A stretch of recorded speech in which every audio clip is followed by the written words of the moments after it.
Assalamualaikum warahmatullahi wabarakatuh. Halo sahabat Binus Online University. Perkenalkan nama saya Febriadi, NIM 2702386636, kelas DZDA dari Teknik Industri. Kali ini saya akan mempresentasikan tugas dari mata kuliah karakter building kewarganegaraan dengan tema suara generasi muda untuk iklim dan Indonesia. Adapun rumusan masalah, perubahan iklim menjadi ancaman nyata bagi berkelanjutan lingkungan dan kehidupan penghuni bumi.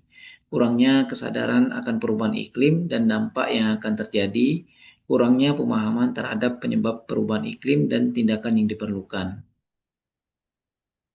Adapun tujuan dari penelitian ini yaitu menyebarkan kesadaran mengenai perubahan iklim dan efek rumah kaca, meningkatkan pemahaman dan kesadaran masyarakat, pentingnya tindakan kolektif dalam mengurangi emisi gas rumah kaca, menumbuhkan rasa peduli lingkungan mulai dari generasi muda, memberikan edukasi kepada masyarakat terhadap dampak dari perubahan iklim yang akan terjadi. Perubahan iklim merupakan perubahan secara signifikan pada iklim, suhu udara, dan curah hujan selama periode waktu mulai dari dasawarsa hingga jutaan tahun. Terjadi perubahan iklim ini karena diakibatkan oleh naiknya konsentrasi gas karbon dioksida, gas metan, gas nitrogen oksida, dan gas-gas lainnya yang ada di atmosfer sehingga menyebabkan gas rumah kaca.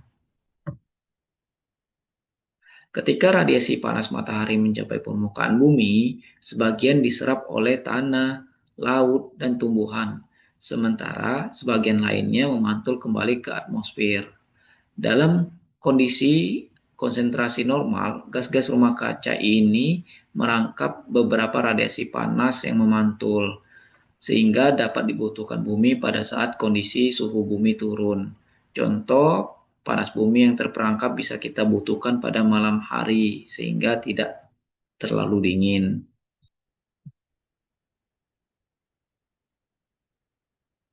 Jika tidak adanya lapisan gas rumah kaca yang ada di atmosfer bumi, radiasi panas matahari tidak ada yang terperangkap di atmosfer, sehingga ini akan membuat suhu bumi terus turun mencapai minus 18 derajat Celcius. Kondisi ini tentunya membuat bumi tidak layak huni. Namun, jika konsentrasi gas rumah kaca di atmosfer meningkat, semakin banyak pula radiasi panas matahari yang terjebak di atmosfer dan hanya sedikit yang memantul keluar atmosfer, sehingga ini akan meningkatkan suhu bumi. Hal inilah yang dapat menyebabkan perubahan iklim seperti peningkatan suhu rata-rata bumi, pola cuaca yang ekstrim, dan naiknya permukaan air laut dan dampak negatif lainnya.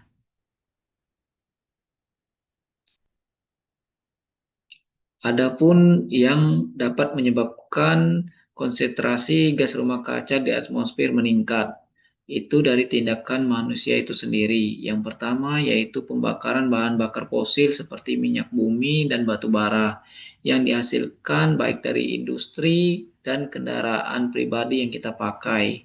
Yang kedua yaitu kegiatan pertanian seperti produksi metan dari hewan ternak.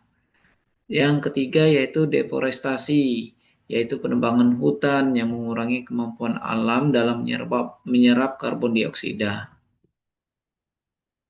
Hasil temuan di lapangan, banyak masyarakat masih menggunakan sampah plastik. Banyak masyarakat masih tidak melakukan hemat energi, terutama pada siang hari. Banyak pengguna kendaraan pribadi yang berbahan bakar fosil, tidak membuang sampah pada tempat yang tepat, tidak memahami perubahan iklim, gas rumah kaca, dan dampaknya. Adapun solusinya, yang pertama yaitu kita perlu hemat energi. Kita perlu menggunakan transportasi yang ramah lingkungan. Kita perlu mengurangi emisi kendaraan. Kita perlu menghemat energi di rumah. Kita perlu menggunakan energi terbarukan. Kita perlu mengurangi limbah. Ingatlah bahwa tindakan individu kita mungkin terlihat kecil, tetapi jika dilakukan oleh orang banyak, dapat memiliki dampak yang signifikan dalam mengurangi efek rumah kaca. Adapun solusi selanjutnya itu mengolah sampah. Ada 3 R dalam pengelolaan sampah. Yang pertama, reduce. Reduce ini yaitu mengurangi pemakaian barang-barang yang berpotensi menjadi limbah yang merusak lingkungan.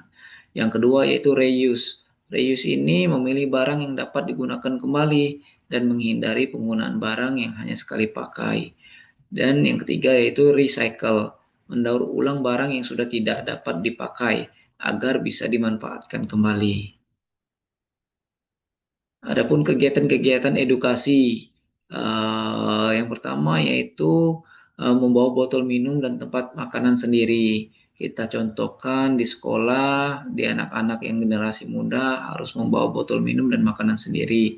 Dan kegiatan di sekolah selanjutnya yaitu menugaskan murid-murid untuk membuat prakarya dari sampah-sampah plastik yang agar bisa dijadikan barang yang bermanfaat kembali. Dan selanjutnya yaitu dari pemerintah melaksanakan atau mengadakan event olahraga yang bermanfaat bagi kesehatan dan ramah lingkungan. Adapun refleksi diri yaitu isu perubahan iklim bukanlah sekedar berita biasa, namun kenyataannya mengancam bumi.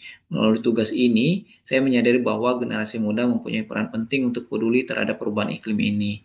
Bersama ini juga membuat saya sadar bahwa tahu tentang perubahan iklim saja tidak cukup, tetapi tindakan nyata. Saya merasa memiliki tanggung jawab moral untuk terus memberikan edukasi, pemahaman, dan kesadaran tentang perubahan iklim ini. Saya akan terus terlibat dalam komunitas peduli lingkungan dan mengupayakan inovasi sederhana yang bisa membantu mengurangi dampak perubahan iklim. Mungkin itu saja yang dapat saya sampaikan. Lebih dan kurang saya mohon maaf. Wassalamualaikum warahmatullahi wabarakatuh.